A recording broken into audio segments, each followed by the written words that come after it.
Time and again, it's been said that we are in the end times, and there are events going to happen, a lot many.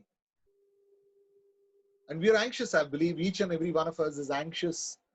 हम सब उत्सुक हैं, उस दिन की राह देख रहे हैं कि कब हमारा प्रभु आएगा, कब हमें बादलों पर वो स्वर्ग ले जाएगा। वो जाने के लिए कुछ तैयारियां हमने करनी है, कलीसिया ने करनी है। वो आ रहा है, प्रभु आ रहा है। अब जानते हैं, हम सब जानते हैं, वो उसकी दुल्हन के लिए आ रहा है। लेकिन दुल्हन कैसी होनी चाहिए, क्या ये हम जानते हैं? Do we know how the bride has to be? How the bride of the lamb has to be? हम सब कहते हैं अगर हम कलीसिया हैं तो प्रभु की देह हैं और हम प्रभु की दुल्हन हैं। वंडरफुल। बट उस दुल्हन ने कैसे होना है, इसके बारे में हमें जानकारी नहीं है। आइए उन चीजों को आज हम जानते हैं, जांचते हैं प्रभु के वचन में, वचन के द्वारा। One of the greatest prophecies to be made is the prophecy of the Lamb's wedding. Hallelujah. We all know that the bride is nobody else but the church, the bride of Christ. है ना? मसीह की देह वही मसीह की दुल्हन भी है, मेमने की दुल्हन। हालेलुया। और ये सब हम क्यों कह सकते हैं? क्योंकि हम ऐसा समझते हैं कि हम सभी शुद्ध किए हुए हैं, शुद्ध किए हुए लोग हैं, that we have been purified. क्या हम सचमुच में शुद्ध किए हुए लोग हैं? ये हमने अपने आप को जांचना है. We have to examine ourselves. Let's proceed first with this verse from Romans chapter 8 verse 29. रोमी का 8वां अध्याय उसका 29वां वचन.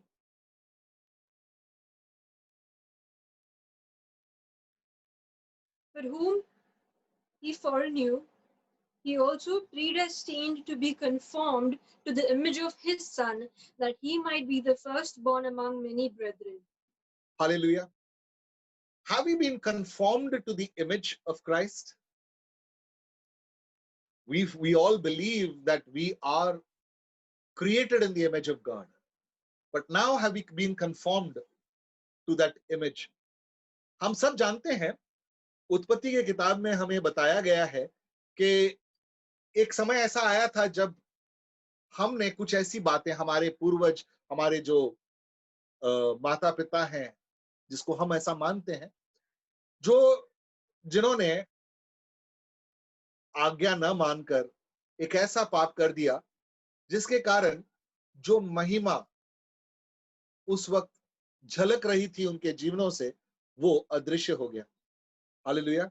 और क्या हुआ कि जो प्रतिमा, मनुष्य जिस प्रतिमा, परमेश्वर के प्रतिमा में बनाया गया था, वो प्रतिमा अब नजर नहीं आ रही थी, ढका हुआ था। हालेलुया। तब प्रभु यीशु आए ताकि हम अब उसके प्रतिमा के अनुसार, प्रभु यीशु के प्रतिमा के अनुसार हम दिखाए जाएं। लेकिन सिर्फ कलीसिया में आने से, रविवार दे रविवार सभाओं को में भाग लेने से क्या हम कलीसिया बन जाते हैं? Are we a church or are we playing church? We need to examine this. Remember, when we say church, we are also the bride of Christ. और वो bride, वो दुल्हन कैसी होनी चाहिए, इसको हम आगे देखेंगे। यदि अगर हम उनमें नहीं हैं, वो गुण हम में नहीं है, तो फिर गड़बड़ है, क्योंकि ये गुण हम में होना जरूरी है। Hallelujah. We need to have these qualities in us to be called the bride of Christ. We believe, as we just read through Romans chapter 8, verse 29, that we are his image, the image of the firstborn, Jesus. Hallelujah. हम उसमें उनके भाई बहन हैं. Hallelujah. अब ये आज का विषय जो है वो दुल्हन कैसी होनी चाहिए, दुल्हन के क्या गुण होने चाहिए, इसको हम बहुत बारीकी से देखेंगे. ये एक सप्ताह में ये क्या जो शीर्षक जो है, ये जो टॉपिक है, ये खत्म होने वाला नहीं है. कोशिश करूंगा कि जितना हो सके हम उसको कवर कर सकें. हालेलुया. हम बहुत सारे लोग समझते हैं कि हम एक बहुत शुद्ध जीवन जी रहे हैं, बट ऐसे भी मानने वाले लोग हैं कि शुद्ध होना बिल्कुल नामुमकिन है. It's not possible to live a pure life.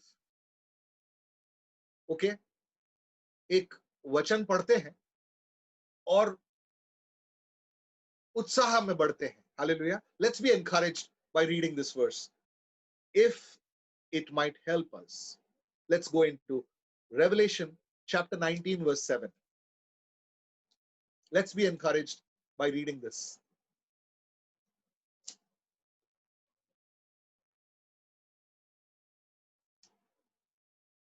प्रकाशित वाक्य का 19वां वचन, उसका 19 अध्याय 7वां वचन.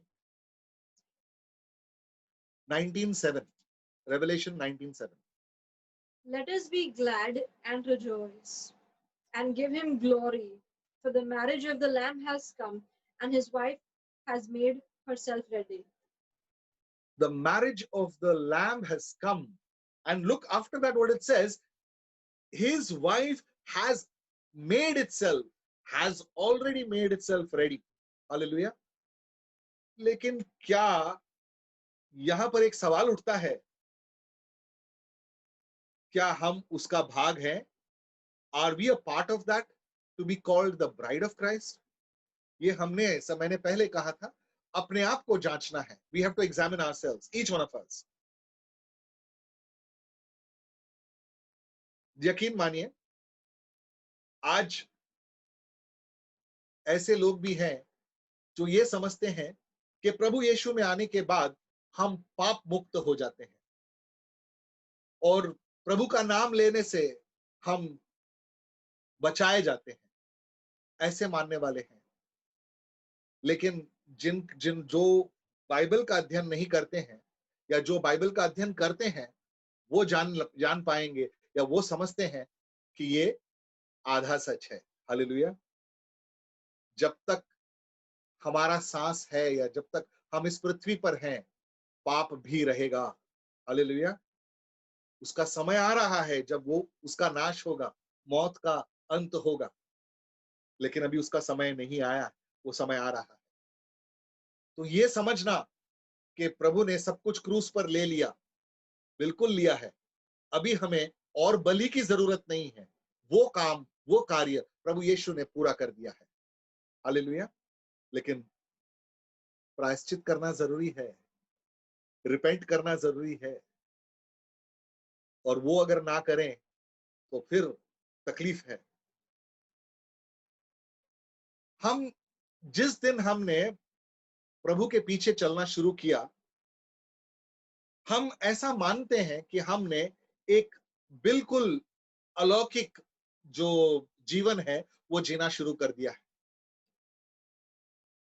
ये इस बात के लिए कि हम कौन हैं और गुण क्या होने चाहिए इस देह का हिस्सा बनने के लिए, प्रभु का दुल्हन बनने के लिए, इसके लिए हमने एक पत्री जो पौलुस ने लिखी थी उसको बहुत ध्यान से पढ़ना होगा.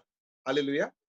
जिससे हम जान जाएं कि तैयारी किसकी होती है और कैसी होती है. Let's proceed to the letter to the Ephesians written by Paul, and we will go into chapter 5. Chapter 5 is what we're going to dwell in, because this tells us the attributes of being the bride of Christ, how to be the bride of Christ. Hallelujah. Let's go into it. We will read from verse 1 onwards. Therefore, be imitators of God as dear children, and walk in love as Christ also has loved us and given himself for us, an offering and a sacrifice to God for a sweet smelling aroma. Hallelujah. We will hold on here. Now, when he says be imitators or be an example of God, what's the example? What is the example that he's given us? The example is love. That he loved us so much that he gave his only begotten son. His only begotten son. That even when we were weak, even when we were in our weakness, he gave us this son to die for us. That's the love that he has. He says, now follow his example, follow the witness that he has given us. Be imitators of God. Can we do that? Can we offer everything that we have to God and say, Lord, this is for you. This life is for you. Do we have that much of love for our God, who had so much love that his only begotten son he gave for us? Can we reciprocate? क्या हम उसी तरह से, जिस तरह से परमेश्वर ने हमसे प्रेम किया, क्या उसी तरह से हम परमेश्वर का भी प्रेम कर सकते हैं, परमेश्वर के साथ प्रेम कर सकते हैं? सोचने वाली बात है. Hallelujah. Be imitators for that example that he has given us. अब दूसरे उसी में हमने आगे पढ़ा कि यीशु ने क्या किया. यीशु भी जानता था कि उसे मरना है. वो पृथ्वी पर आया सिर्फ जीने के लिए नहीं, उसका मुख्य उद्देश्य था मरने के लिए. हालेलुया. वो बिना मरे हम उद्धार नहीं पा सकते थे. इसीलिए ये बात को जानना जरूरी है, उसका उद्देश्य क्या था. What was his purpose? His purpose was to die for someone who's ungrateful.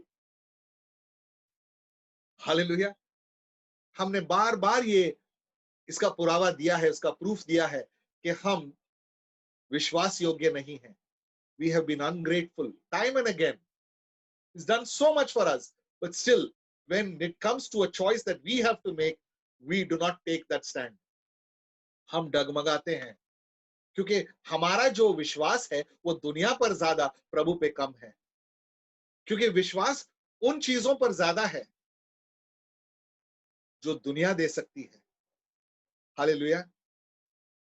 एक बात मुझे, मैं इस बात का, आई वाज फेलोशिपिंग एंड एक बहुत आसान सा, क्या कहते हैं, छोटी सी बात, लेकिन इतना बड़ा सच उसमें मुझे देखने को मिला. मैं फेलोशिप कर रहा था तो मुझे बताया गया कि मुझे एक बड़ा घर चाहिए था.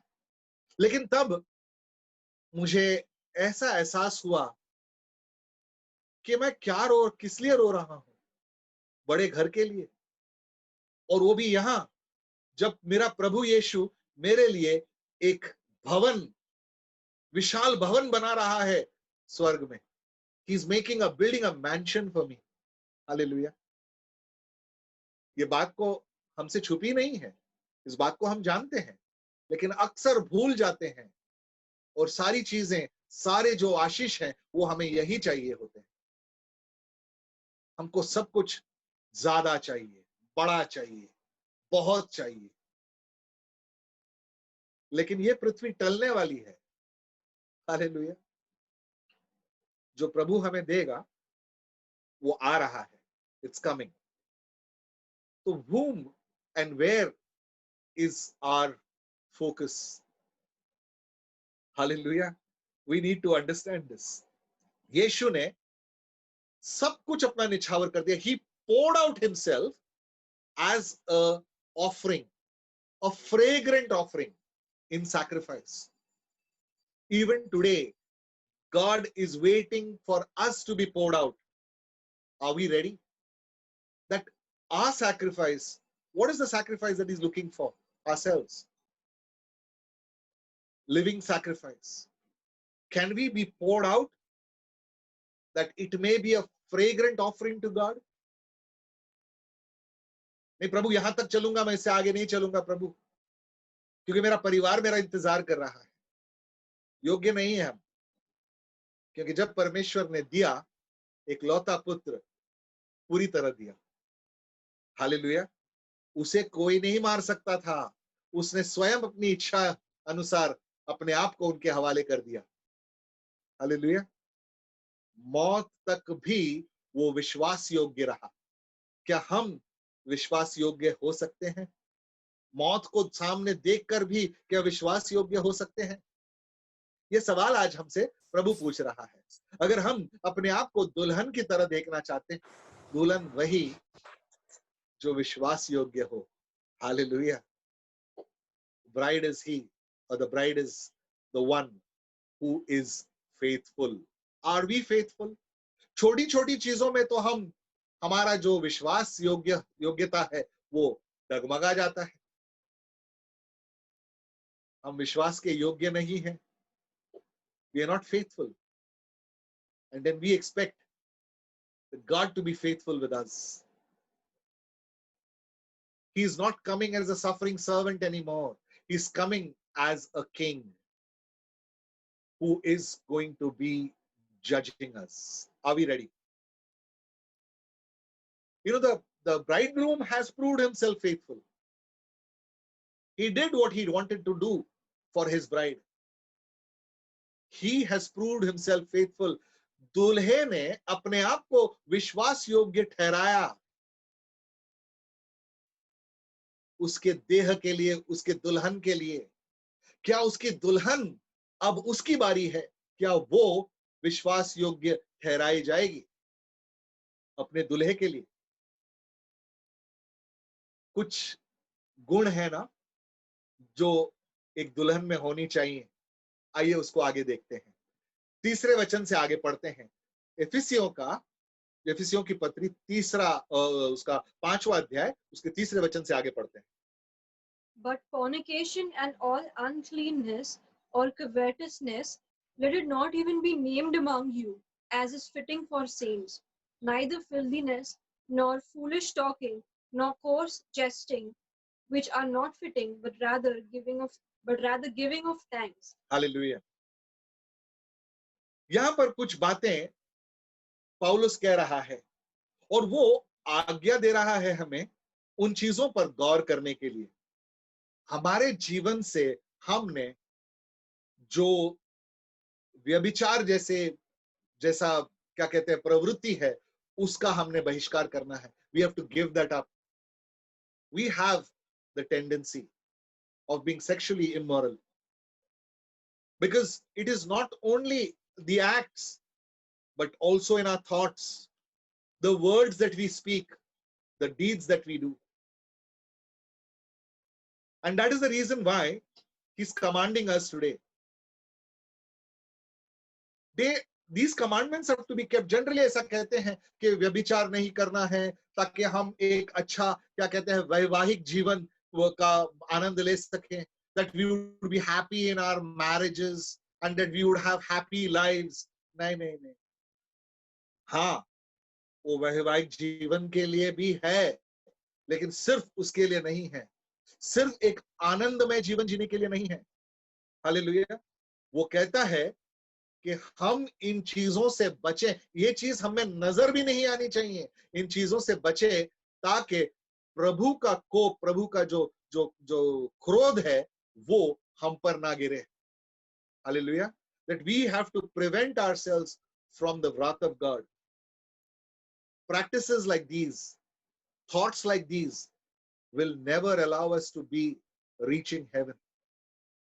We will only be receiving or come under the wrath of God. Hallelujah. And that is what he's telling us.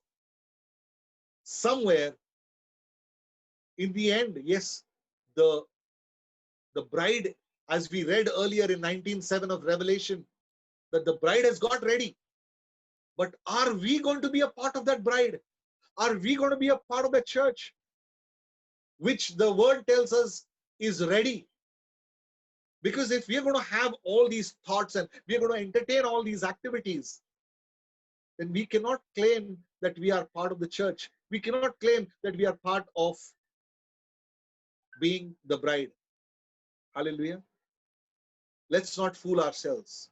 As the church, we should not be coming. हमने एक और प्रवृत्ति हमें होती है, और वो प्रवृत्ति ऐसी होती है कि हम सोचते हैं कि हम वचन को जानने के बाद हम एक ऐसे क्या कहते हैं मकाम पर आ जाते हैं जिससे हम दूसरों का न्याय करते हैं. We come from a high moral ground and we judge others. Self-righteousness, that's what I call it. हम सोचते हैं कि हम वचन जानते हैं, हम कभी गलत कर ही नहीं सकते. विचार गलत आते हैं, लेकिन उसको हम स्वीकार नहीं करते. क्यों? क्योंकि दूसरों को पता नहीं होता. These are done in secret. जो भी विचार आते हैं, किसी को क्या पता, हम कम से कम ऐसा बर्ताव तो नहीं करते. तो हम सोचते हैं कि हम सुरक्षित हैं. And then we come at a high moral ground and we judge others. But the purpose for us is that each of us be saved. हम बचाए जाएं. ये उद्देश्य है प्रभु का कि each of us be saved. And कैसे बचाए जा सकते हैं? हमारे लिए मार्गदर्शन के लिए प्रभु का वचन है. The word is there to guide us, to direct us, to convict us, and we can understand that through the presence of the Holy Spirit. Remember, word is water. And when there is water, the Spirit of God hovers around that water. Hallelujah. When that word is accepted into us, the Spirit of God comes into us.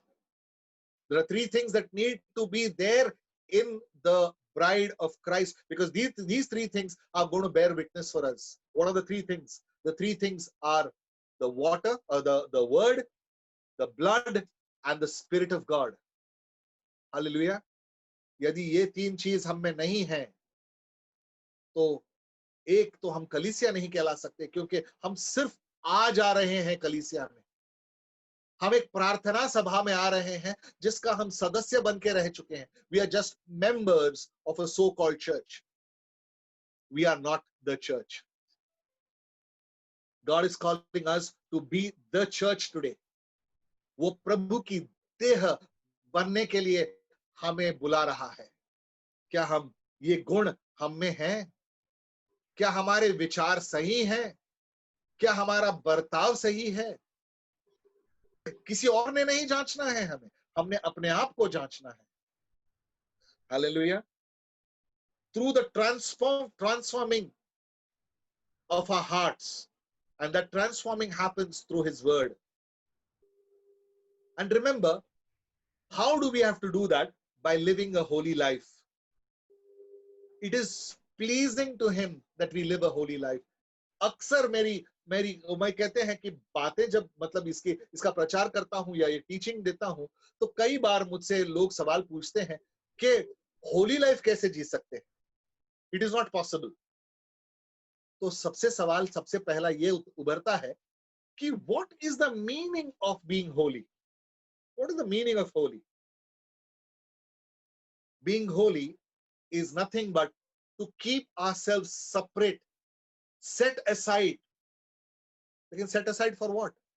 For the devotion and only devotion of God. Hallelujah.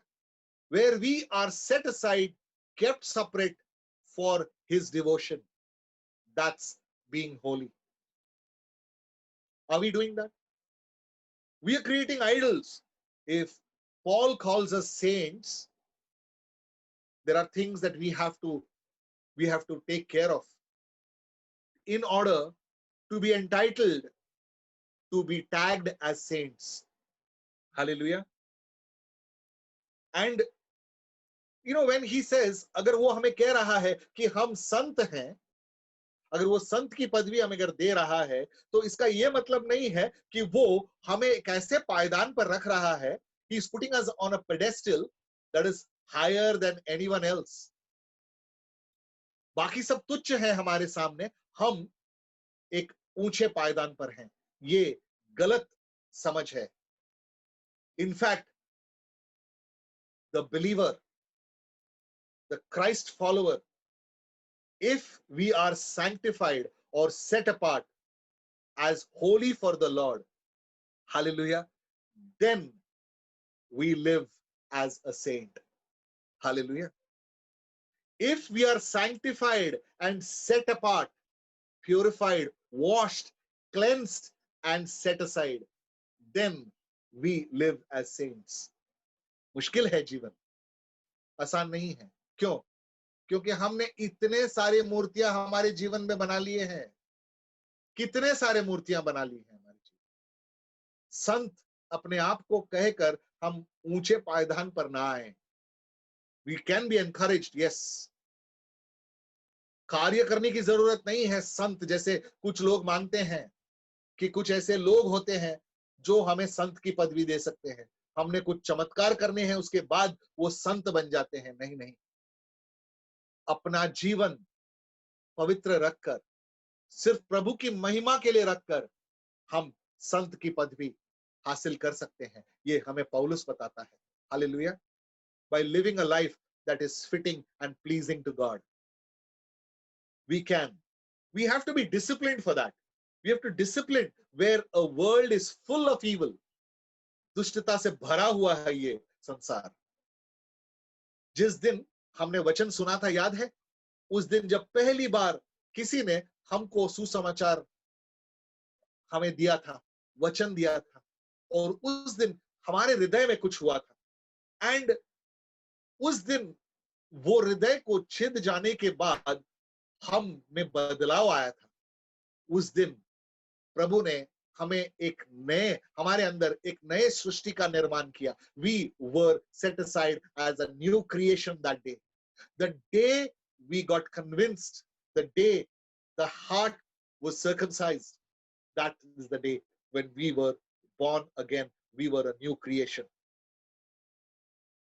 Now, the question is, are our hearts transformed? Are we a new creation? क्या हम सचमुच का एक नवनिर्माण लोग हैं? Are we a new creation in Christ? क्या हमारे हृदय में परिवर्तन आ चुका है? Is our heart transformed? देखिए, यहीं से उत्पन्न होता है सब कुछ. यकीन नहीं आता? देखिए यीशु ने क्या कहा है. आइए मरकुस रचित सुसमाचार उसका 7वां अध्याय 21 से लेके 23 तक का वचन पढ़ते हैं. Gospel of Mark, chapter 7, verses 21 to 23. I repeat, मरकुस रचित सुसमाचार उसका 7वां अध्याय 21 से लेके 23 तक का वचन.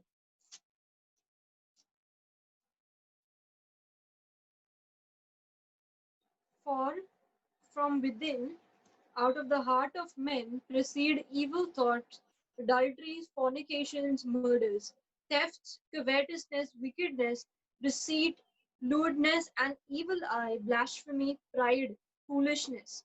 All these evil things come from within and defile a man. Hallelujah.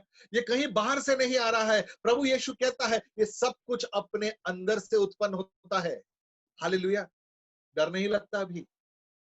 ये सारी चीजें हम में थी पहले, लेकिन हम ऐसा मानते हैं कि जिस दिन प्रभु का वचन हमारे हृदय को छीट दिया, the day that our hearts were circumcised, we became a new creation. और उस दिन हमने ये उस पुराने जीवन को त्याग कर एक नए जीवन को हासिल किया.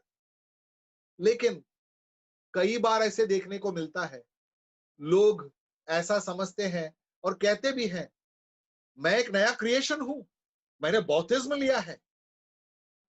बिल्कुल, बपतिस्म लेने से कोई नया क्रिएशन नहीं बन जाता.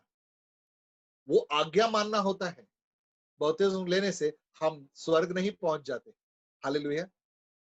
लेकिन उस आज्ञा को मानना जरूरी है, बपतिस्म लेना जरूरी है. लेकिन अगर सिर्फ ये मानते हैं कि बपतिस्म लेने से मैं बचाया जाऊंगा, मैं स्वर्ग जाऊंगा, ये गलत है. जब तक हम अपने पापों का अंगीकार नहीं करते, तब तक स्वर्ग बहुत दूर की बात है. Hallelujah. So everything that is there, that evil that is there within us, first we need to purge that out. स्वीकार करें ये चीजें हम में हैं. अगर वचन कहता है, अगर प्रभु यीशु कहते हैं, तो ये चीजें हम में हैं। इन चीजों को पहले निकाल बाहर करना है। If we are not doing that, I don't think so. We are barking up a wrong tree. A false sense of security that we are going to heaven. Get that out. The thoughts that we have. In our thoughts, we kill people. And when they come in front of us, we behave like as if we are going to give them diabetes. So sweet, you are on the face. But if you would only know that I have thoughts to kill him, I don't know. I think this world would have been a horrible place. But that's what is there within. Secret. But we think we have lived so much in secret that we feel even God does not know about it. And that's why he gave us a chance, telling us openly that I know what is there within us, within you. Repent, change, be transformed. Now you have heard it. Transform, change, come back. Remember, from the beginning, Genesis से लेके प्रकाशित वाक्य तक एक बात का जिक्र बार बार होता है। जानते हो क्या? जमीन का, लैंड। और कई बार अपने हृदय को, अपने जीवन को भी जमीन का हवाला दिया है। मतलब it has been compared to a land.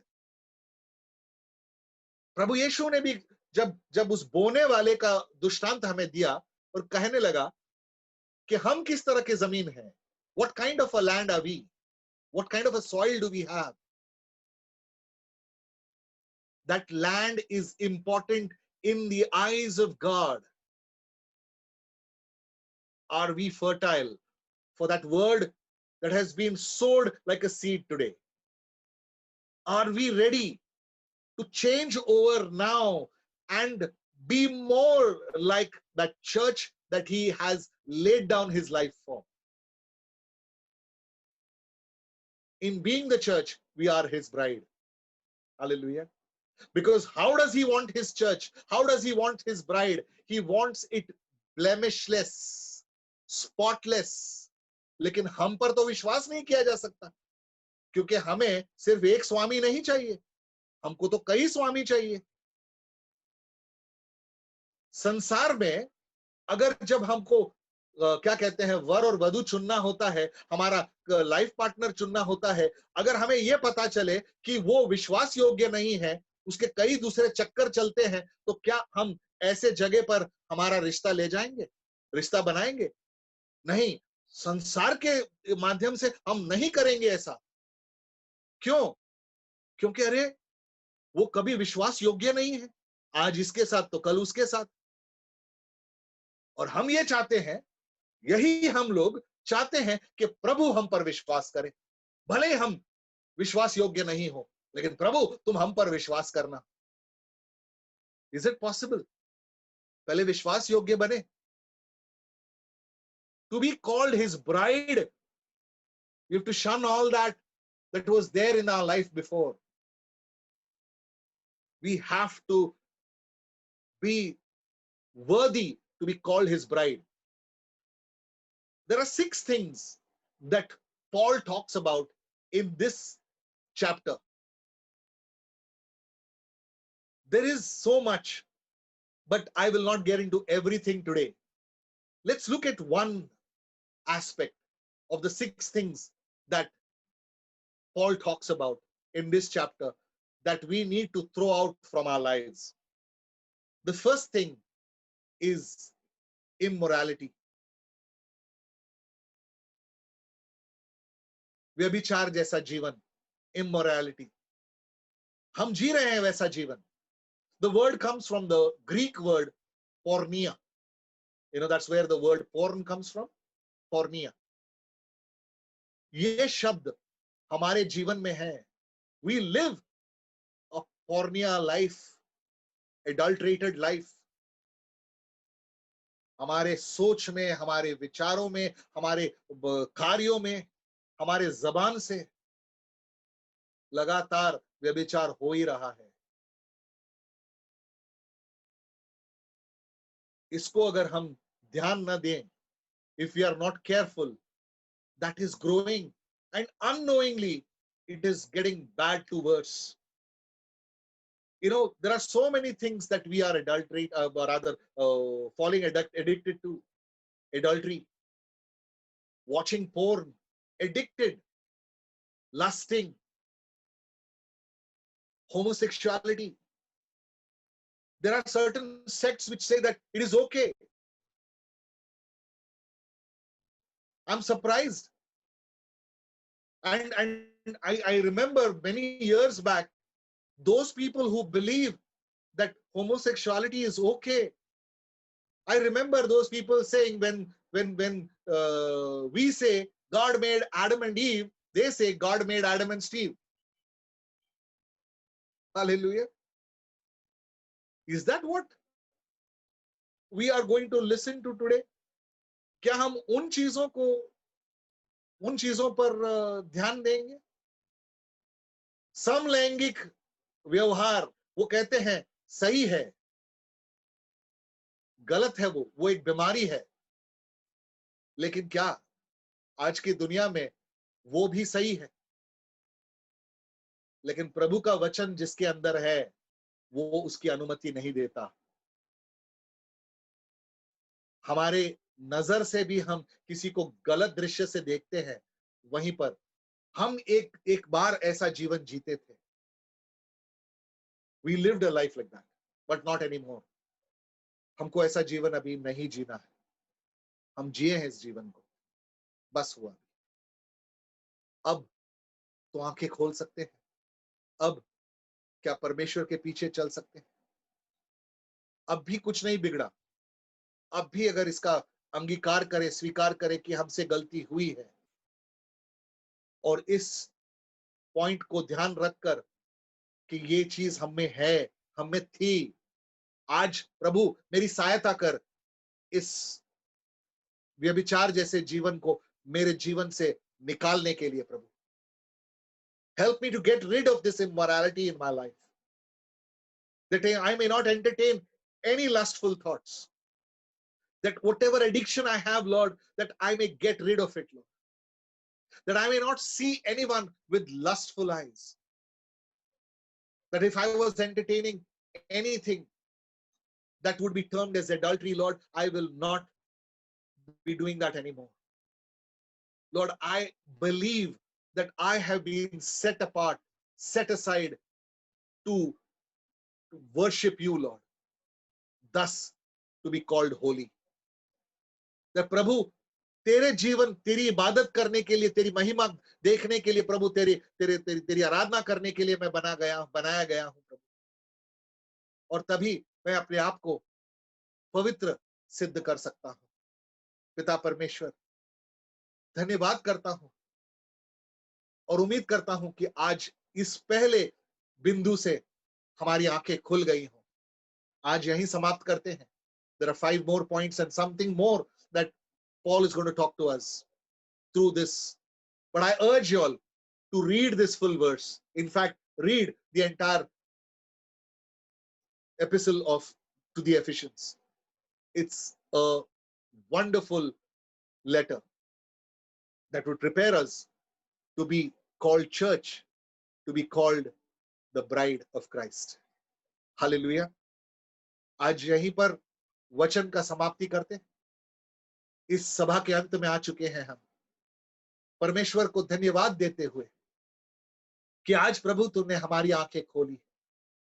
सारी महिमा, सारा आदर हम तुम्हें देते हैं पिता, क्योंकि सिर्फ तू ही विश्वास योग्य है।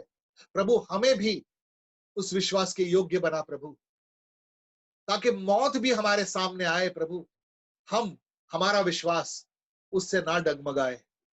पिता परमेश्वर, हम ये जान चुके हैं कि यहाँ पर ये संसार में ये जीवन अनंत काल का जीवन नहीं है पिता। जो आ रहा है, जिसकी तैयारी में हम जुटे हैं प्रभु, वो अनंत काल का जीवन है। मार्गदर्शन कर प्रभु, तेरे वचन पर प्रभु हमें चला।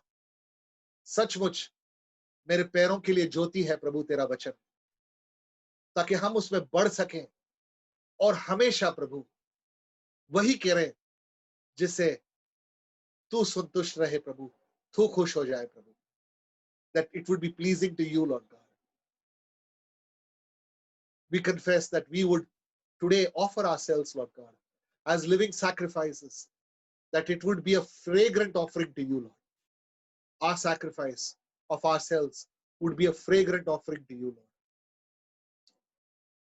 We make this prayer in the mighty and precious name of Jesus Christ of Nazareth. Now let me pronounce a blessing on each one of you. The Lord bless you and keep you. The Lord let his face shine down upon you. The Lord turn his face towards you and be gracious unto you. The Lord grant you his peace. The love of God, the grace of Jesus, and the fellowship of the Holy Spirit be with each one of you till the coming of Jesus once again. The light that the Lord has lit in your hearts, may it shine bright. And every person who comes in contact with you today may see the Shekinah glory of God radiating from your face. May this week be the best week of your lives yet. God bless you in his abundance. Keep you safe. Make every provision available to you. And remember, this life that we live on this earth is not permanent. The one which is coming is the one which is forever, eternal. God bless you all. Be safe and give glory to God for everything. Giving thanks to God in everything that happens. Till we meet again, God willing, next week. Please pray that I said last time that we would hopefully start the Bible study on Wednesday. Yes, we would, this Wednesday onwards, we are resuming our weekly Bible study. I will let you know or notify you the time that we would be starting. Wednesday, keep us in prayer that we will start our online Bible study. God bless you all. Shalom, and have a wonderful week ahead. In Jesus, Yeshua's name. Amen.